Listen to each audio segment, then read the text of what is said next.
किसी भी संघर्ष में जीत या हार में स्टार्ट का बहुत महत्व होता है। जब जैसे कोई क्रिकेट मैच हो, जो कि टीम की शुरुआत अच्छा परफॉर्म करती है, उसके जीतने की संभावना बढ़ जाती है। यूपीएससी के संघर्ष पथ में भी आपके विजय श्री की संभावना इस बात से निर्धारित होती है कि आपने अपने सफ़र की शुरुआत किस तरह से की है।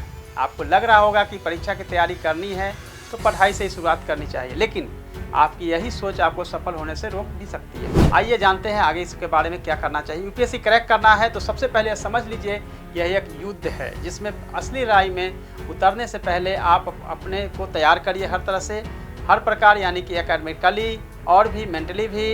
यदि आपको यह जानकर आश्चर्य होगा कि इस परीक्षा के लिए आपको एकेडमिक से पहले अपने मेंटल स्टेटस को बिल्डअप करनी होगी।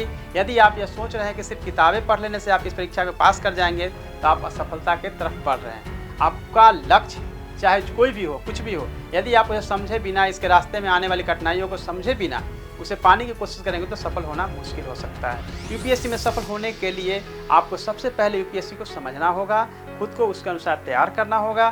खुद को तैयार करने से मतलब यह है कि आपको अपने मन में बतलाना होगा कि आप आईएएस क्यों बनना चाहते हैं। अन्य शब्दों में कहा जाए तो आपको खुद यह सब पूछना चाहिए कि आप स्वयं को इसके अनुकूल कितना ढाल सकते हैं। आप जो हैं वो तो है ही, हो सकता है कि आपका मेंटल आईएएस से भी बेहतर हो आपका सोचना, लेकिन इस बात को कतई न भूलें कि जहाँ सुई की जरूरत होती है वहाँ तलवार व्यर्थ है। आपको स्वयं को आईएएस का अनुकूल बनना होगा। किसी भी काम को पूरा करने के लिए दो भाग होते हैं, पहला करने की ठान लेना और दूसरा उस पर डटे रहना। ठानने की क्षमता तो बहुतों में होती है, लेकिन ठान कर उस पर डटे रहने वालों की जो गिनतियाँ हैं उंगलियों पे देख सकते हैं। यदि आप सफल और असफल के बीच का मूल अंतर भी यही होता है।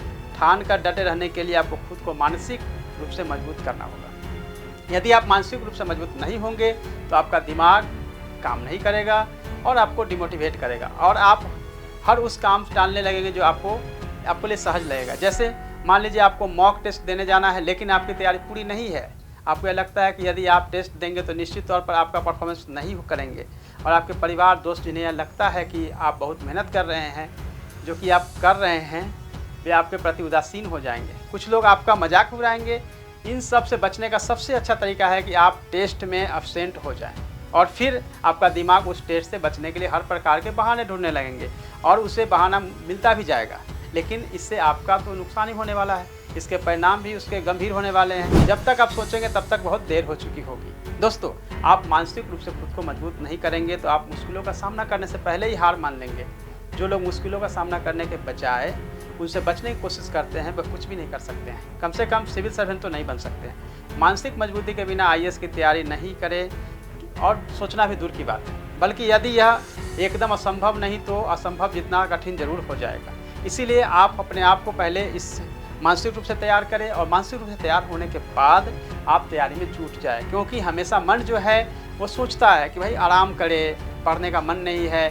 मन से सोचते हैं कि आईएएस बन जाना है, लेकिन मेहनत नहीं करना चाहता है। जैसे मैंने बताया कि मॉक टेस्ट से बचने के बहाने ढूंढते हैं, या बहुत सारी चीज़ें जो है आपस में अंतर्द्वंद चलती रहती है।